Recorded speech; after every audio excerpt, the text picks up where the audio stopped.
નમસ્કાર સર, મારું નામ નિલેશ છે, વલસાડ પ્રાંતથી. આજે આપણે વાત કરીએ ગૂગલ ટીવી, ટાઇઝન ઓપરેટિંગ ને વેબર્સ ઓપરેટિંગ ત્રણ વિશે મેં વાત કરીએ. આપણા પાસે છે સેમસંગનું ટાઇઝન ઓપરેટિંગ.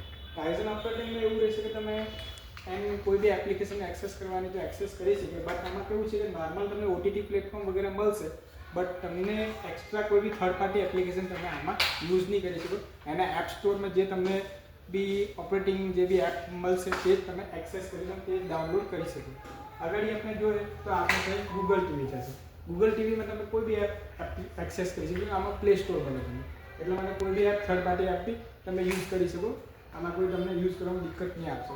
પછી આપણી પાસે છે એલજીનો વેબર્સ ઓપરેટિંગ. વેબર્સ ઓપરેટિંગમાં બી સેમ તમને સેમસંગ જેવું જ રહેશે કે આમાં બી તમને વેબર્સ ઓપરેટિંગ મળે. તો આમાં તમે કોઈ બી એપ્લિકેશન ઓપરેટ નહીં કરી શકો. જે આમાં આપેલી હોય તમારે સિસ્ટમમાં તે જ તમે વાપરી શકો. પ્લસ આના જે એપ સ્ટોર પર જે હશે તે જ તમે યુઝ કરી શકો. બાકી ઓટીટી પ્લેટફોર્મ તમને બધા મળશે.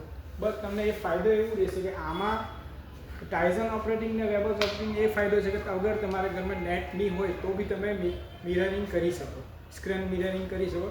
જેવું ગૂગલ ઓપરેટિંગમાં તમારે એવું નહીં રહેશે. ગૂગલ ઓપરેટિંગમાં તમને પર્ટિક્યુલર વાઈફાઈ કનેક્ટિવિટી આપવું જ પડે તો જ તમારે સ્ક્રીન મિરરિંગ કરી શકો. Thank you.